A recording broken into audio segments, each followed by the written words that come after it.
The Archbishop of the Diocese of Ottawa, Terrence Prendergast. Archbishop.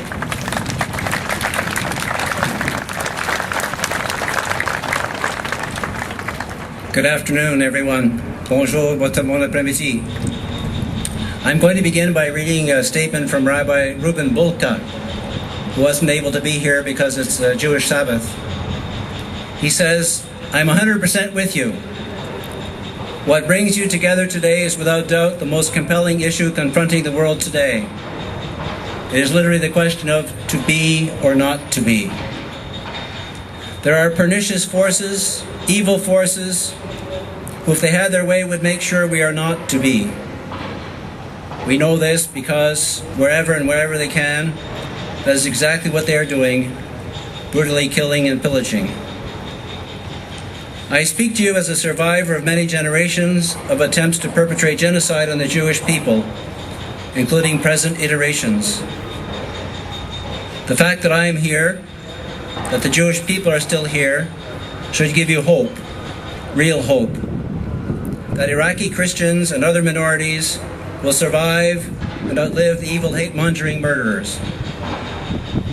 But hope is not enough. We need action. We have our government that gets it, and we are grateful.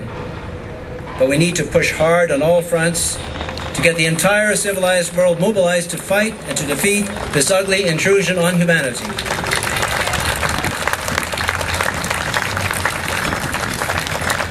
My unsolicited but firm advice is simple. Never give up and never give in. God bless you all. Rabbi Reuben Bulka.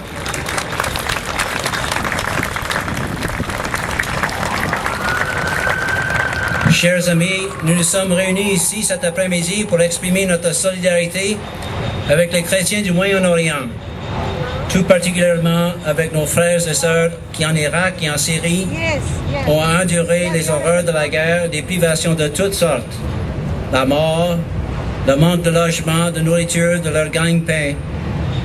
Ils ont perdu leur place dans la société, dans leur pays où ils avaient pourtant vécu en paix avec leurs voisins depuis nombre d'années, depuis près de 2000 ans.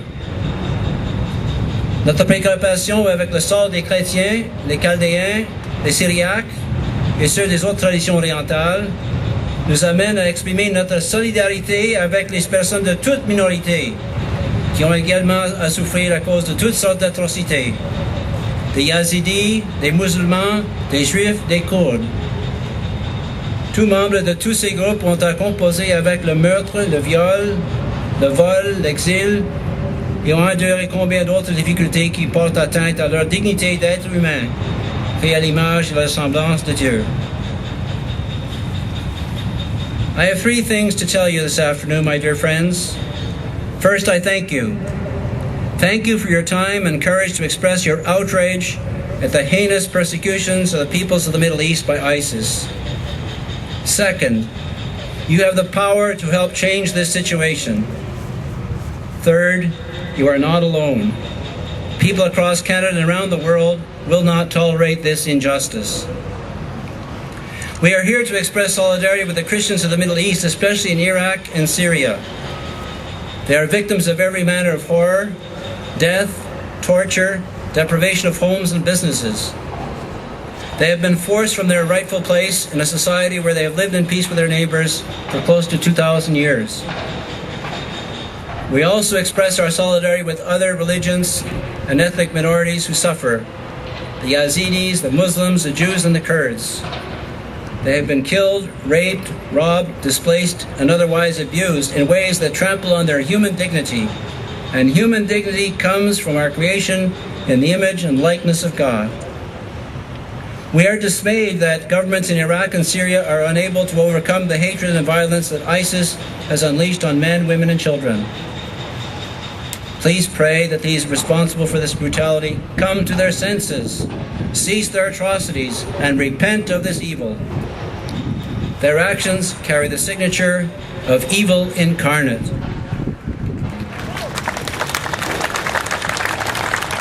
If ISIS was under any illusion that they were serving God, they must realize now that they are in fact serving God's enemy.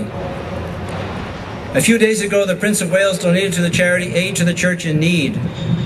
They provide relief to Iraqi Christians who, he said, are suffering from a diabolical evil under ISIS. In a letter to the Chaldean Patriarch Louis Sacco, Prince Charles wrote, "You can have no idea how heartbroken I am to hear the truly unbearable and barbaric persecution suffered not only by Christians in Iraq, but also by some of their neighbors of other faiths. I offer my special prayers and profound sympathy to all members of the Chaldean Catholic Church in Iraq. You are able to stop this disaster. It is your duty to act. Let us raise our voice and say no to barbarism. Make it clear to the Government of Canada that you want more available space for Iraqi Christians to find refuge here. Tell your MPs to remove bureaucratic barriers to persecuted Iraqi Christians being received in Canada and across Canada. The Assyrian Christian minority in Iraq belongs to the Aboriginal population of that country. The ethnic cleansing of these, the founding people of Iraq, should be a worldwide concern.